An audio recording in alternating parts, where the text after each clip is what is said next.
Sejak menjelang era reformasi, sederet kasus pelanggaran hak asasi manusia masih belum dituntaskan hingga kini. Mulai dari penculikan aktivis, kerusuhan 98 hingga penembakan aparat keamanan di aksi demonstrasi mahasiswa, kasusnya masih menggantung.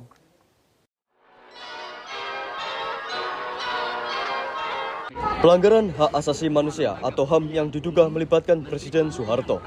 Soeharto merupakan Presiden kedua Republik Indonesia. Pria berjuluk di Semaling Jenderal tersebut menakodai Indonesia selama kurang lebih 32 tahun. Selama 32 tahun masa kepemimpinannya, Indonesia sempat berhasil menjaga ketahanan pangan. Puncaknya pada 1985 ketika konferensi ke-23 Food and Agriculture Organization atau FAO digelar di Roma. Soeharto diminta secara khusus untuk menyampaikan pidato. Selain mendapat prestasi, masa kepemimpinannya juga kerap diwarnai tindak pelanggaran hak asasi manusia. Komisi Nasional Hak Asasi Manusia atau Komnas HAM menyatakan ada 5 peristiwa yang dikategorikan sebagai pelanggaran hak asasi manusia berat yang dilakukan oleh mantan Presiden Soeharto dan rezim Orde Baru yang dipimpinnya.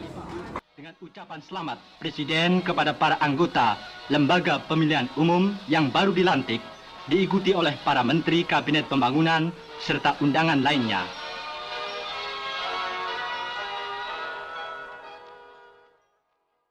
Pada video kali ini, kita akan mendiskusikan hal-hal seputar HAM, mulai dari pengertian, sejarah, jenis, pelanggaran, hingga peran yang dapat kita lakukan sebagai pelajar untuk menjaga keutuhan HAM, terkhususnya di Indonesia. Tidak usah banyak basa-basi, simak video berikut.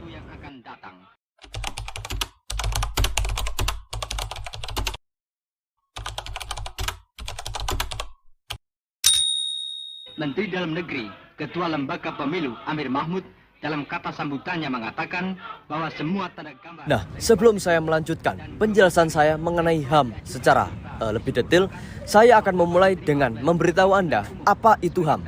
Nah, HAM itu sendiri merupakan hak dasar yang secara kodrati melekat pada diri manusia. HAM ini memiliki sifat universal dan langgeng.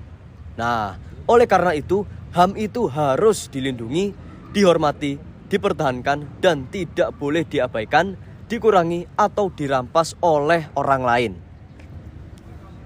Bangsa Indonesia sebagai anggota Perserikatan Bangsa-Bangsa harus mengembang tanggung jawab moral dan hukum untuk menjunjung tinggi dan melaksanakan Deklarasi Universal tentang Hak Asasi Manusia atau kependekannya DUHAM, yang ditetapkan oleh Perserikatan Bangsa-Bangsa serta berbagai instrumen dan organisasi internasional lainnya mengenai hak asasi manusia yang telah diterima oleh NKRI.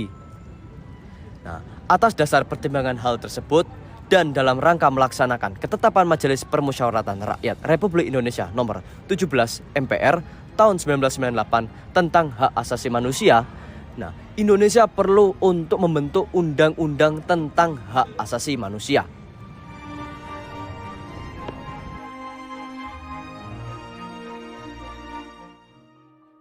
Nah, dasar hukum undang-undang tersebut adalah Pasal 5 Ayat 1, Pasal 20 Ayat 1, Pasal 26, Pasal 27, Pasal 28, Pasal 30, Pasal 31, Pasal 32, Pasal 33 Ayat 1, dan Ayat 3, Pasal 34 Undang-Undang Dasar 1945 dan juga ketetapan MPR nomor 17 tahun 1998 tentang hak asasi manusia.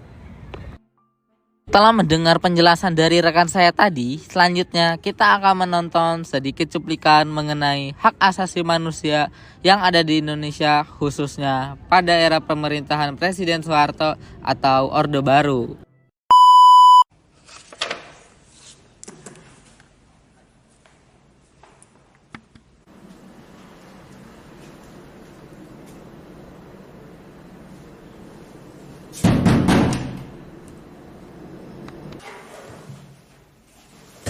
Sebentar. Hayya, ini orang misi sehari lah.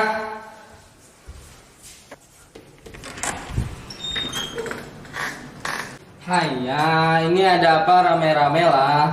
Kami dari pemerintah kota dapat surat penggusuran atas alamat Anda. Tak ada. Ini rumah OS Kalau satu-satunya. bagaimana lagi, ini tugas kami. Saya mau balik dulu. Hah? Apa ini?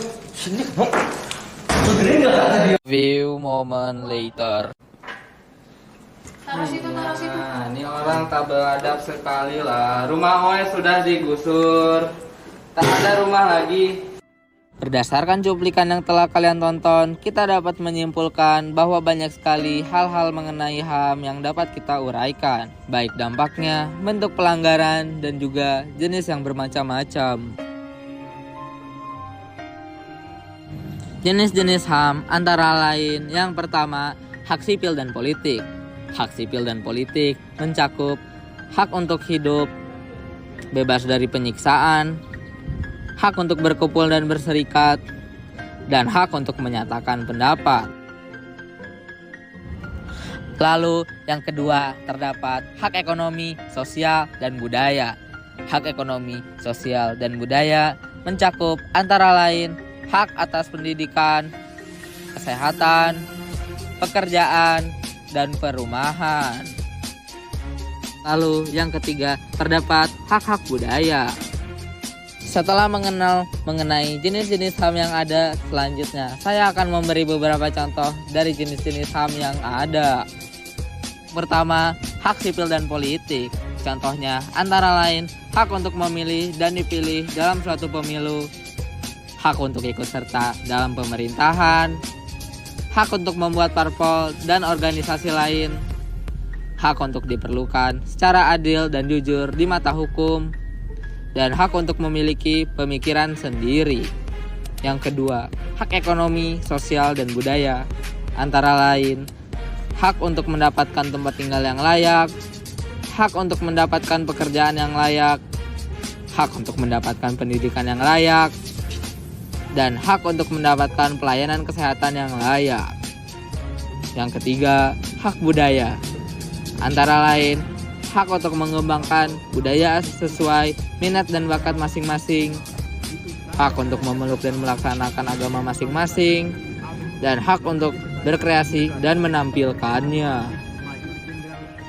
Nah, jika ada pelaksanaan HAM, maka pelanggarannya pun juga ada.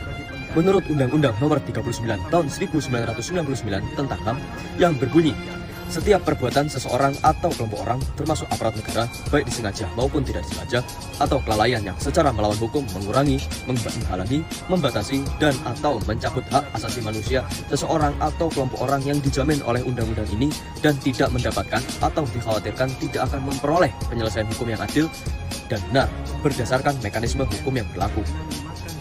Sehingga dapat disimpulkan bahwa pelanggaran HAM yaitu perbuatan suatu golongan yang mengganggu atau mengurangi hak asasi manusia kelompok lain yang dijamin oleh UU tersebut, dan kelompok itu dikhawatirkan tidak mendapatkan perlakuan adil dari beberapa hukum yang berlaku. Pelanggaran HAM memiliki dua jenis, yaitu kejahatan biasa atau ordinary crime dan juga kejahatan luar biasa atau extraordinary crime. Kejahatan biasa itu mencakup pencemaran nama baik, pemukulan, penganiayaan, dan bentuk-bentuk kekerasan lain yang umum dijumpai di masyarakat. Sedangkan kejahatan luar biasa atau extraordinary crime merupakan kejahatan yang bermotifkan kekuasaan yang dilakukan secara sistematis dan meluas. Nah, kejahatan tersebut juga akan menimbulkan teror dalam masyarakat dan juga diakui dunia sebagai kejahatan yang serius. Nah, contoh pertama dari pelanggaran HAM yaitu pembungkaman. Pembungkaman yang paling umum pada masa Orde Baru yaitu pembungkaman media pers. Nah, ada beberapa fakta tentang pembungkaman jenis ini. Yang pertama, siapapun yang hidup dalam lingkungan politik Orde Baru ini tidak akan pernah terhindar dari politik perizinan. Yang kedua, penerapan politik peradilan pers dan pencabutan SIUPP. Kebebasan pers ini harus dibungkam oleh Orde Baru karena dianggap dapat membongkar kebusukan politik. Yang ketiga, pers ini dibungkam dengan cara peringatan dan sensor. Yang keempat, pers ini dikendalikan secara organisasional. Dan yang kelima, pengendalian pers ini dilakukan dengan pembentukan ideologi tunggal bagi kepentingan Orde Baru. Nah, contoh pelanggaran yang kedua yaitu minimnya privasi. Nah, pada zaman Orde Baru, contohnya adalah intelijen. Nah, intelijen ini merupakan salah satu alasan utama kenapa Soeharto dapat berkuasa sangat lama. Karena apa? Intelijen ini sering terlibat dalam pelanggaran hak asasi manusia seperti penculikan, penyiksaan, dan pembunuhan terhadap mereka yang dianggap sebagai ancaman rezim Soeharto. Nah, melalui pemantauan masyarakat luas yang menyebabkan warga takut untuk berbicara secara bebas atau terlibat dalam kegiatan politik. Nah, tindakan ini itu dapat merusak kepercayaan publik terhadap institusi negara dan menyebarkan disinformasi untuk mempengaruhi opini publik. Contoh yang ketiga yaitu penindasan kaum Tionghoa di Indonesia. Bentuknya apa? Yang pertama itu pembatasan budaya. Nah, penggunaan bahasa dan aksara Cina ini dilarang dalam media percetakan. Bahkan menggunakan bahasa Mandarin pun itu dilarang meskipun dilakukan secara private. Soeharto juga ini melanjutkan kebijakan lama yang berisi tentang asimilasi budaya dan anjuran mengganti nama orang Tionghoa di Indonesia. Bentuk yang kedua yaitu aktivitas dan bangunan peribadatan. Nah, orang Tionghoa ini dilarang untuk membangun kelenteng baru dulu.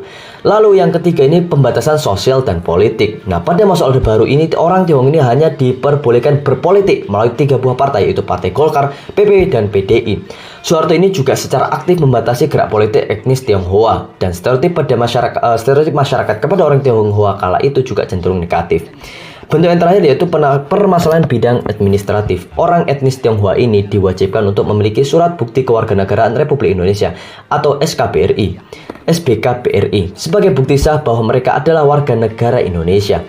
Nah, SKBRI ini menjadi syarat mutlak mengenai hal-hal yang bersangkutan dengan administrasi publik. Serta panitia pemilihan Indonesia dilangsungkan di Istana Negara pada tanggal 17 Januari 1970. Presiden Soeharto atas nama negara. Kamu tahu kemarin ada orang Cina yang digusur? Oh ya? Iya, sama pemerintah kota. Kok bisa sih? Karena dia seorang Cina.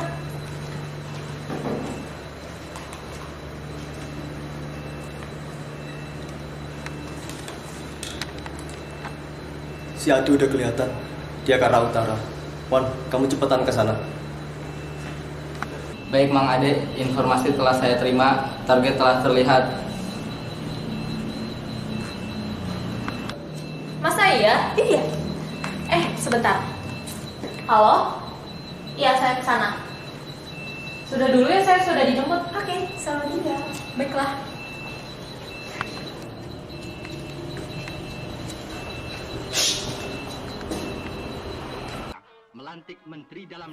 Nah, berdasarkan pelanggaran yang baru saja kalian tonton, ini pasti ada dampak negatifnya. Saya akan sebutkan beberapa. Yang pertama itu terdapat pergeseran terhadap budaya nasional dan juga budaya internasional. Nah, ini tuh merupakan dampak dari contoh yang tadi, yaitu penindasan kaum Tionghoa di Indonesia. Contoh yang kedua itu yaitu menghilangkan semangat nasionalisme dan patriotisme. Karena apa? Kalau pemerintahannya tidak disukai oleh rakyat, maka rakyatnya itu juga lama-lama rasa nasionalisme dan patriotismenya ini juga makin lama makin berkurang. Baru selanjutnya ini membuat cara berpikir masyarakat menjadi semakin sempit. Karena itu kita diberi ruang untuk kebebasan. Kalau misalnya pemerintah tidak setuju, dikit-dikit bungkam. Oh, masih kurang, ya udah kita culik. Masih kurang lagi, ya udah kita bunuh gitu loh. Baru yang contoh yang selanjutnya ini melakukan percepatan terhadap perubahan terhadap pola kehidupan berbangsa. Dampak negatif lain yaitu terjadi sebuah kesenjangan sosial semakin tajam dan membuat penyampaian aspirasi ini menjadi sangat berlebihan. Nah, setelah mendengar penjelasan HAM dan juga cuplikan-cuplikan yang berkaitan dengan HAM, kalian tahu tidak apa saja proses yang dilalui oleh umat manusia untuk mencapai kondisi HAM seperti sekarang? Nah, pada bagian terakhir ini saya akan menjelaskan mengenai sejarah HAM, baik dunia maupun di Indonesia. Untuk sejarah, saya akan mulai dulu dari sejarah dunia. Nah, singkatnya, perkembangan HAM di dunia ini dimulai dari Magna Carta yang ada pada tahun 1215 pada masa pemerintahan John Locke, yang dimana Magna Carta ini mengurangi kekuasaan raja yang absolut seperti raja harus berlaku adil kepada rakyat, raja akan dihukum sesuai pelanggaran yang dilakukannya, raja bertanggung jawab kepada rakyat dan menuntut raja agar bersikap adil dan memberi hak kepada rakyat. Yang kedua ada Petition of Rights pada tahun 1628 pada masa pemerintahan Charles yang pertama, yang berisi pajak dan hak istimewa ini harus dengan izin parlemen, orang tak boleh ditangkap tanpa tuduhan sah, dan jika damai pihak militer tidak boleh menjalankan hukum perang. Lalu yang ketiga adalah Habeas Corpus Act yang ada pada tahun 1679 pada masa pemerintahan Charles yang kedua. Isinya ada dua, yaitu tahanan segera diperiksa setelah 2 hari ditahan, dan alasan penahanan ini harus disertai bukti yang sah menurut hukum yang berlaku. Lalu yang keempat, kita punya Bill of Rights, yaitu pada tahun 1689 pada masa William III, yang berisi bebas memilih anggota parlemen, kebebasan untuk berbicara dan berpendapat, pajak, undang-undang, dan pembentukan tentara tetap harus izin parlemen, dan parlemen ini berhak untuk mengubah keputusan raja. Lalu yang nomor 5 adalah Declaration of Independence yang keluar pada tahun 1776 di Amerika Serikat. Dan berisi bahwa semua orang ini diciptakan sama, memiliki hak untuk hidup dan hak untuk merdeka, serta juga hak untuk berbahagia. Lalu yang keenam adalah Declaration des droits de l'homme et du citoyen yang keluar pada tahun 1789. Nah, isinya yaitu manusia dilahirkan bebas dan memiliki hak yang sama, hak kebebasan dan hak milik, serta juga hak keamanan. Lalu yang ketujuh, kita punya Atlantic Charter yang keluar pada 1941 yang merupakan hasil kesepakatan antara Presiden Amerika Serikat yaitu FDR dan Perdana Menteri Inggris kala itu yaitu Winston Churchill yang berisi freedom from fear, freedom of religion, freedom of expression, freedom of information, and freedom from want. Dan yang terakhir kita punya Universal Declaration of Rights yang keluar pada tahun 1948. Isinya ada dua, yaitu pernyataan sedunia tentang HAM sebanyak 30 pasal, dan piagam tersebut ini menyuruhkan semua negara di dunia untuk menjamin HAM kepada penduduknya. Nah, setelah penjelasan sejarah HAM di dunia, saya akan melanjutkan penjelasan ke sejarah HAM di Indonesia. Ada dua periode, yaitu periode sebelum kemerdekaan dan setelah kemerdekaan. Periode sebelum kemerdekaan ini dari tahun 08 sampai 45. Yang pertama yaitu berdirinya organisasi Budi Utomo pada tahun 08. Organisasi ini memperjuangkan hak kebebasan berserikat dan berpendapat. Setelah Budi Utomo muncul Sarekat Islam pada tahun 1911 yang memperjuangkan penghidupan layak dan bebas dari diskriminasi rasial. Lalu setelah Sarekat Islam muncul Indis Party pada tahun 12 yang memperjuangkan hak untuk merdeka dan perlakuan yang sama di mata hukum. Pada tahun 25 muncul Perhimpunan Indonesia yang memperjuangkan hak untuk menentukan nasib sendiri. Pendidikan Nasional Indonesia muncul pada tahun 31 yang memperjuangkan hak untuk menentukan nasib sendiri, mengeluarkan pendapat, bersikap dan berkumpul, kesamaan di muka hukum, dan turut dalam penyelenggaraan negara. Lalu ada juga periode setelah kemerdekaan. Yang pertama yaitu periode tahun 45 sampai 50. Periode ini menekankan hak untuk merdeka, kebebasan untuk berserikat dan berkumpul melalui organisasi politik, dan hak kebebasan untuk menyampaikan pendapat terutama di parlemen. Lalu periode tahun 50 sampai 59, ini tuh ada implementasi demokrasi liberal. Nah, pelaksanaan HAM ini cenderung memiliki aspek-aspek demokratif. Selain itu, Indonesia juga ikut menandatangani konvensi HAM internasional seperti Konvensi Geneva dan Konvensi tentang Hak Politik Perempuan. Lalu pada periode tahun 59 sampai 66, ini merupakan awal masa demokrasi terpimpin. Nah, tidak ada pemikiran HAM dan HAM yang bertahan ini masih sangat dibatasi oleh pemerintah. Lalu pada masa Orde Baru yaitu tahun 66 sampai 98, ini dibagi lagi menjadi 3 kurun waktu. Yang pertama yaitu kurun waktu tahun 67, di mana pemerintah ini berusaha melindungi hak dasar manusia dengan adanya hak uji material kepada Mahkamah Agung. Lalu yang kedua kurun waktunya yaitu 70 sampai 80-an, yaitu pemerintah ini cenderung memasungkan HAM. Nah, hal ini dikarenakan karena pemerintah berpikir HAM adalah produk pemikiran Barat dan tidak cocok dengan Pancasila. Lalu pada tahun 90-an ini pembentukan lembaga HAM ini mulai ada. Contohnya yaitu Komnas HAM mulai dibentuk pada tahun 1993. Lalu pada masa 1998 hingga masa sekarang merupakan masa pergantian Orde Baru ke zaman reformasi yang memiliki dampak besar bagi pelaksanaan HAM. Nah, pelaksanaan HAM ini makin baik dikarenakan adanya pembentukan badan pemerintah yang mengurus tentang HAM dan berbagai aturan dan UU yang mengatur tentang HAM. Nah, selanjutnya saya akan menekankan kembali mengapa pelanggaran HAM ini harus dicegah sebisa mungkin gitu loh. Nah, karena apa? Kita ini perlu mencegah pelanggaran HAM ini karena kita sebagai manusia ini harus yakin dan tahu bahwasannya kita ini hidup sebagai makhluk sosial yang saling berdampingan. Nah, tiap individu ini punya hak untuk dihormati dan diperlakukan secara merendahkan. Nah, dengan menjaga pelanggaran HAM ini, kita berkontribusi pada masyarakat yang lebih adil, damai, dan sejahtera. Ini juga memperkuat fondasi bagi kebebasan dan keadilan bagi setiap individu dan sangat berkaitan dengan Pancasila kelima mengenai keadilan sosial bagi seluruh rakyat Indonesia. Nah, jika kita tidak mau diperlakukan dengan buruk, maka jangan memperlakukan orang lain dengan buruk gitu loh. Nah, tapi bang, peran siswa dalam memperjuangkan HAM di Indonesia itu ada nggak sih? Oh ya, ada dong. Nah, ini makanya saya jelasin dulu ya, sedikit aja. Nah, peran siswa dalam memperjuangkan HAM di Indonesia ini penting banget. Karena apa? Para siswa ini perlu diedukasi untuk patuh dan sadar akan HAM sedini mungkin. Orang tua juga dan guru ini perlu untuk mendidik anak mengenai HAM dari hal-hal yang sederhana. Misalnya nih, menghargai pendapat orang lain dan menyelesaikan masalah dengan cara bermusyawarah. Dan hal tersebut ini dapat menjadi pilar-pilar utama agar kita patuh akan HAM.